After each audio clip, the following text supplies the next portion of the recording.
Hi, um, welcome. Today we are going to learn something on e-learning, um, to access the e-learning and train the students for the e-learning platform in the University of Embu e-learning platform. So the first step is just to enter to search for the website of the university, which is www.embuni.ac.ke. Then the next step is you access the e-learning link, which is in the top menu of the website of the university, which is this. You click that, it will redirect you to the next page where where you log in. Now, to access the login credentials, we've created all the details for the staff and the students. So if you are a lecturer, your login credentials will be in this format. For example, if your email is, for example, dot emboni dot mark, for example, and at embuni.ac.ke. Now, your login credential will be _mark. Then the default password is staff@123. But in this case, the staff@123 S is capital. So, for example, as a lecturer, I'm going to log in as a lecturer. My credentials will be like this. It will be Sarem_Edwin. Then my password.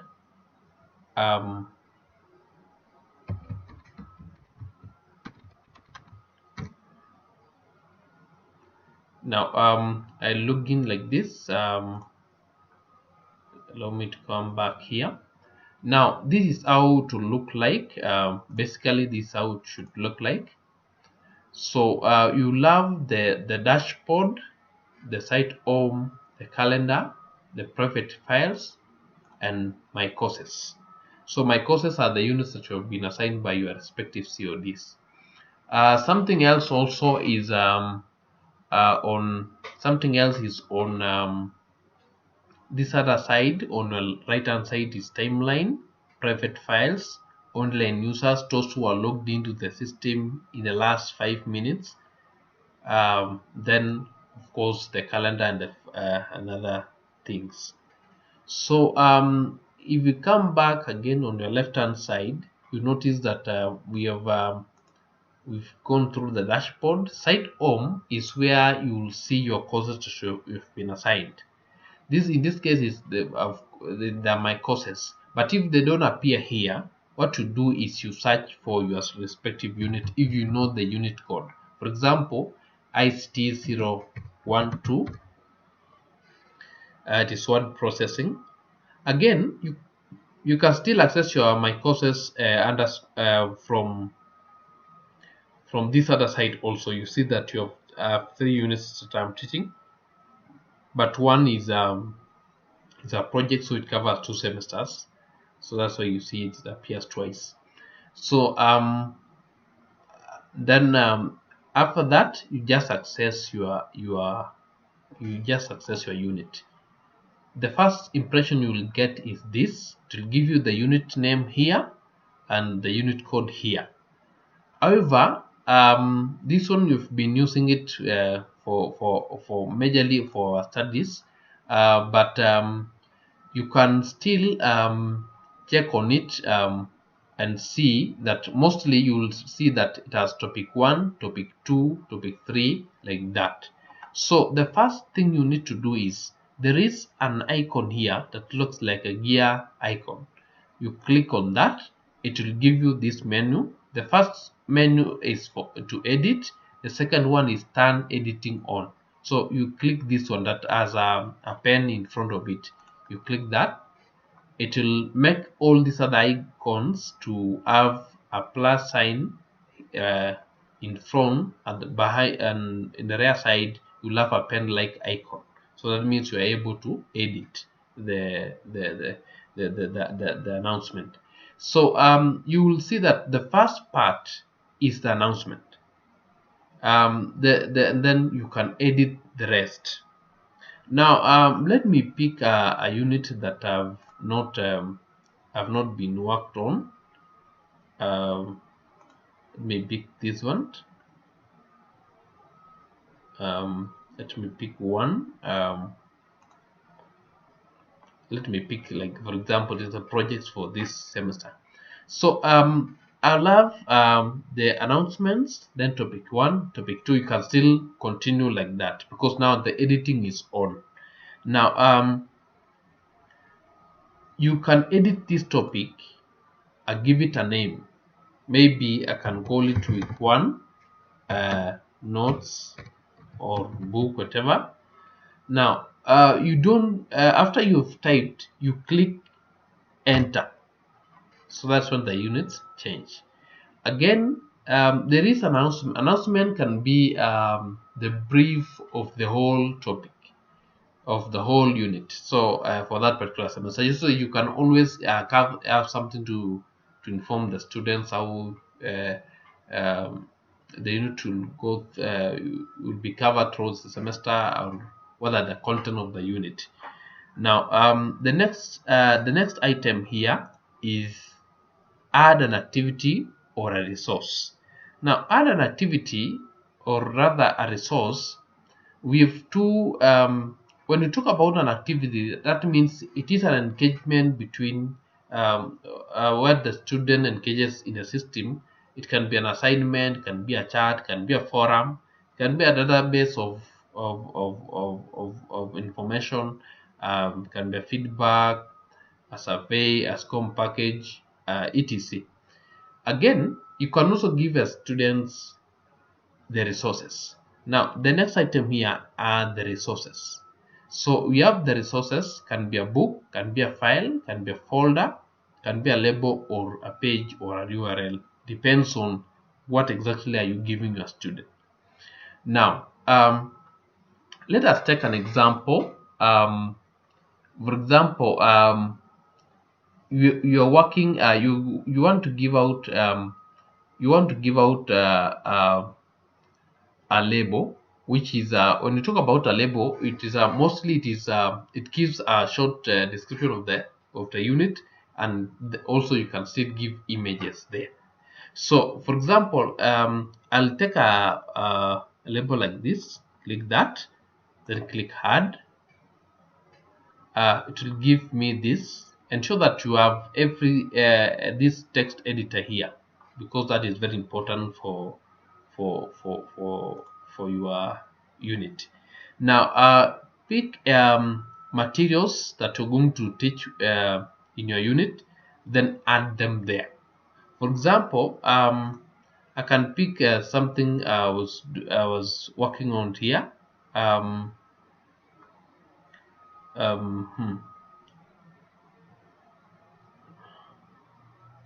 You just take a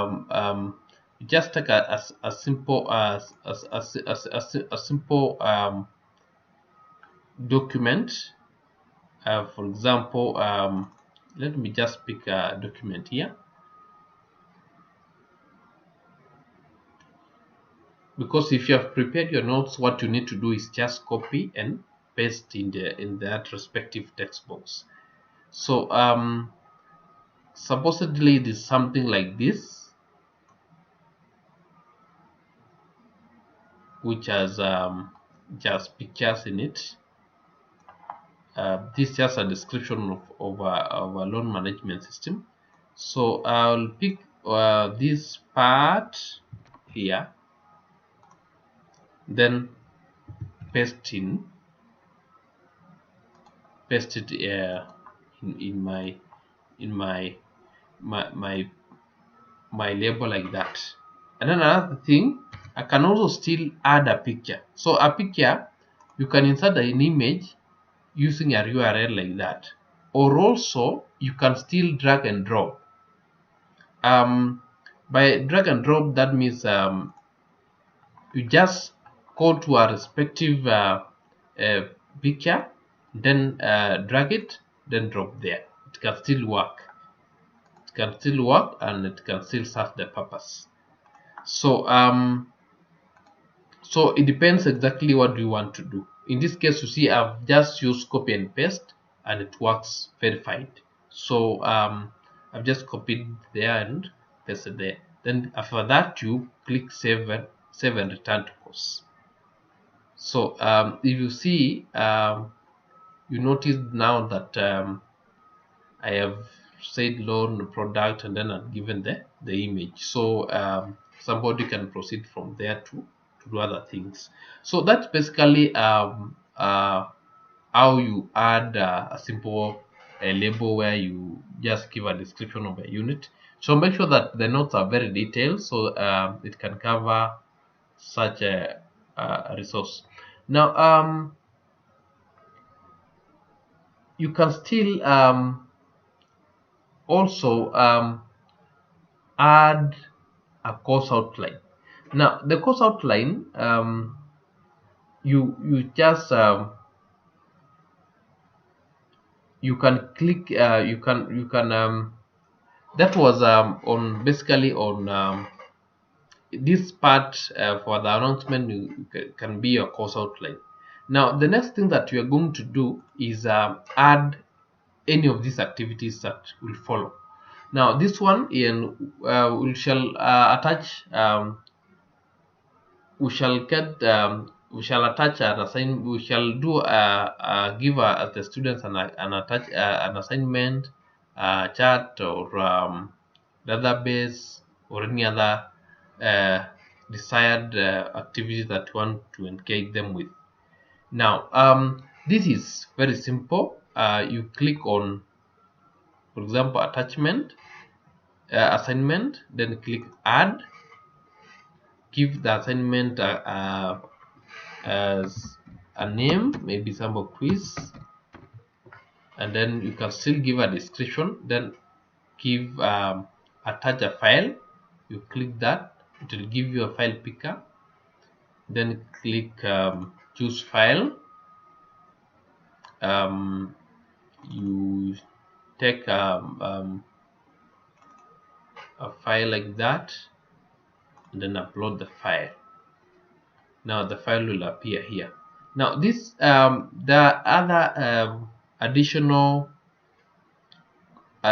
commands that you can give it, availability, when is it supposed to be available, when is the due date, when is the time that you're supposed to remind the students of the credit. Now, and also we have add feedback, where it can give feedback to the student or even the lecturer, if in case whereby they wants to know how the students have done the assignment. Then you click on save and return to course. You will see this is a sample quiz. So I've just picked it as a simple document so the student can click and download. Now the file can be in form of PDF, can be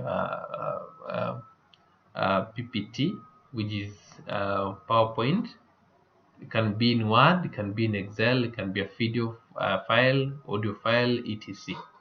So you ensure that you select the appropriate video, the appropriate icon while you are uploading that. Now there are other things that I would like to also to cover. If you are to attach a video link, for example, in a YouTube or any other resource, you still click add.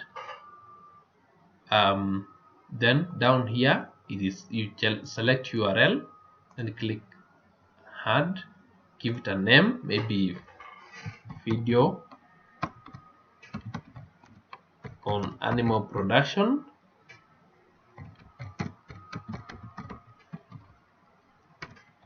Maybe lesson 1, then you give an external URL. Maybe go to YouTube, give an example. You say animal production.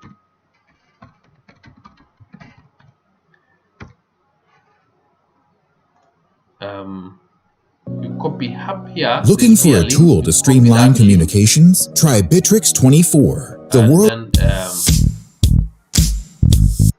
you enter here, copy and paste, then save and return to course. So it will give them a video link here. If they click that, it will go to YouTube and it will guide them. Now that is on URL. Another thing is that was on URL additional, like for example, in a case that you're giving a YouTube link or a video link where it is stored. So make sure that you understand that you understand the how to give out the links, because we cannot store all the videos in our system. So sometimes we get them from other sources, then give the students so that they can get it as a reference. Now, thank you very much. The next step that you're going to do is what you're going to do next is add we've covered adding of an assignment. Maybe the only things that are we shall only cover are the details of those particular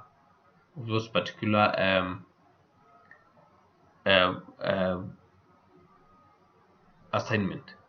For example, you have the options, so name, description, and the rest. So those ones are basically they are there in each and every activity or a resource.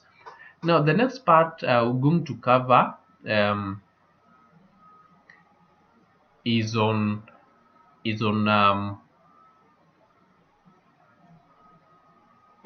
a chart.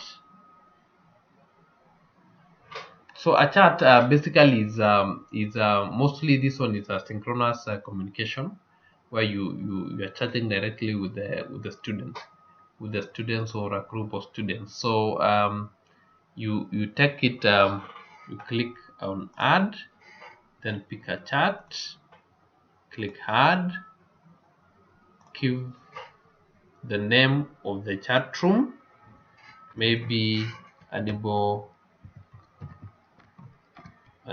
production one, give a description, and then also you can also still do the settings, the chat sessions, and the rest. Then click save and return to course. So here, when the students log in, they can they just click enter like that. It will give the name, then you just say hi, then they can engage like that. Now the next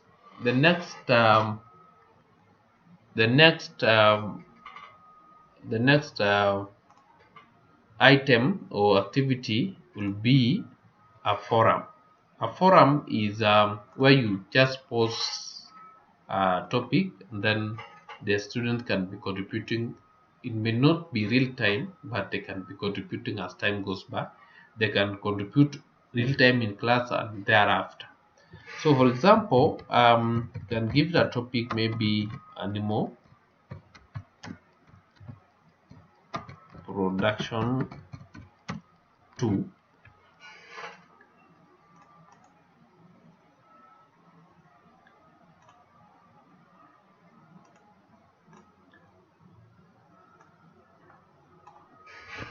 Sorry, animal production 2, and then You can give availability. It will tell them when it should be available, so they can give an attachment, they can subscribe and continue like that. So I'll show you how it looks like.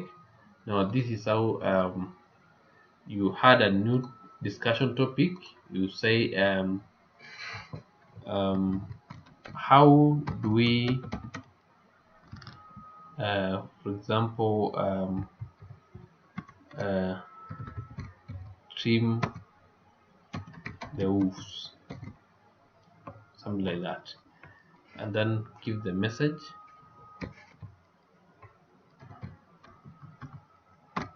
It can be in form of a very long question, then you post it to forum. Now you can still edit the topic, but from the forum you can start the discussion. Then there are more people will come and they'll continue with the forum. They'll continue with forum, they'll reply. You see, say welcome, then click submit. So like that. So there'll be more engagements here and there in regard to that particular topic. So that's a difference, and it can stay for a long time. So that is a forum. Again, there'll be we'll also have something called a blog. Now a blog basically is you notice that I was just talking about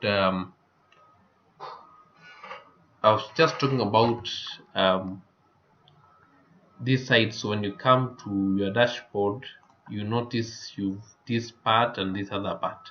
So these are what you call the blocks. So you can still add another block by just adding you can still add, for example, a block like comments. So you see it will appear here. So and still you can still move it from one end to another depending on where you want it to appear.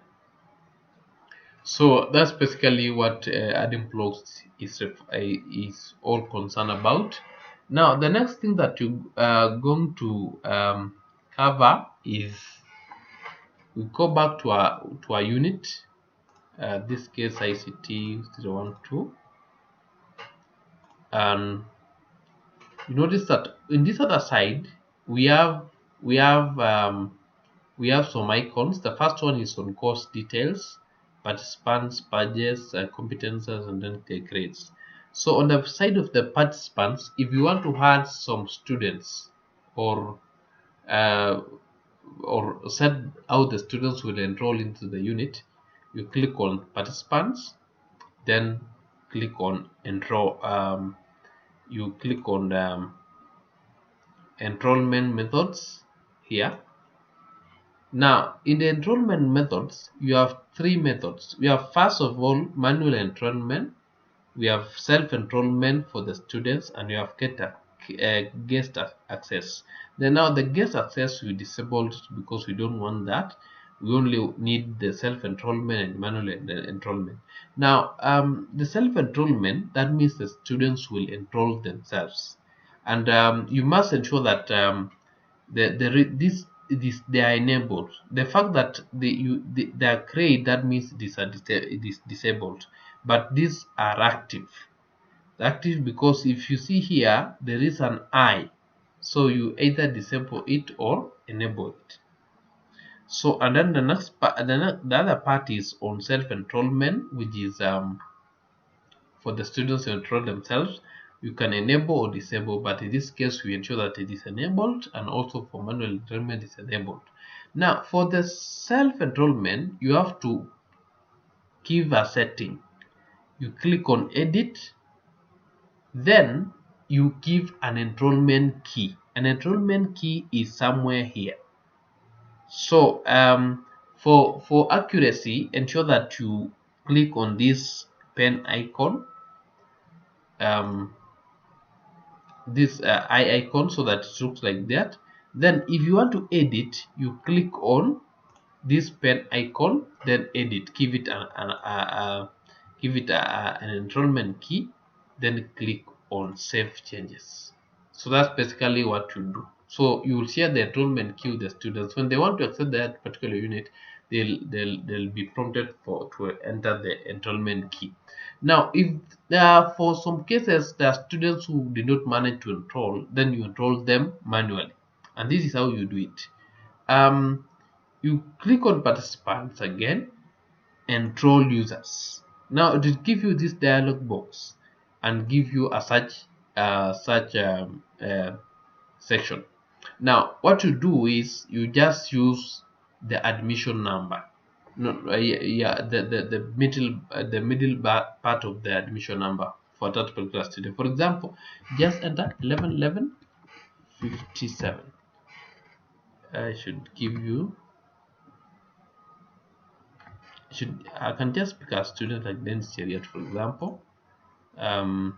Assign role student, then click enroll users. Now you see that it will enroll that particular student to that particular unit. Then after that, you're good to go. The student is now enrolled in that particular unit. Something else.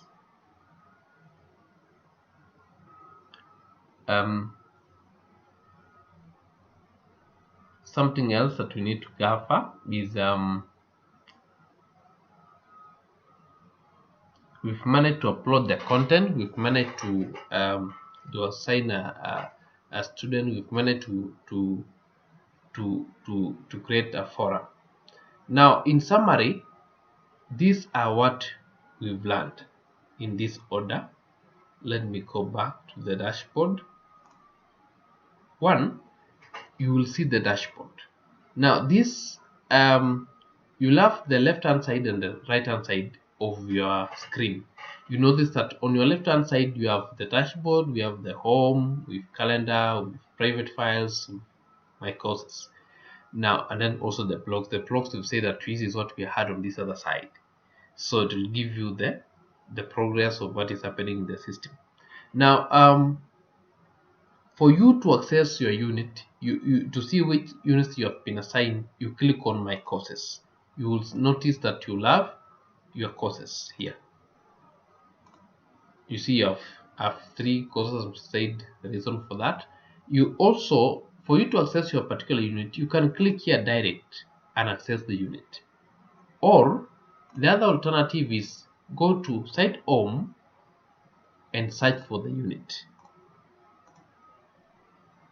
Either way, it will help you to navigate through that particular unit. Now, when you've managed to check on the unit, the first step to do is to upload the course content, the course outline before the content. So you do that by adding an activity. Click on scroll, click on a label, add, then paste your content here. Copy and paste your content here, then click save and return to the course. Now the next thing is to add the notes. You edit the first of all you edit the week or the topic, and then click enter. Then down there you add an activity or a resource. You pick an assignment, a chat, or a forum, or any of the engagement that you'll be using. And we've said assignment can be in different formats. It can be a quiz, it can be a multiple choice, depending on exactly what you want your students to do. You can also give resources, for example, a book, a file, or a folder that has content in it, or an IMS content, which has a package of several things. So up to there, we've ended our discussion today. If you have any difficulties, you can still consult ICT. You can still call us or consult us in offices, which will help you where you feel you not yet have sufficient training. So thank you very much, and hope that you've enjoyed the topic. Thank you.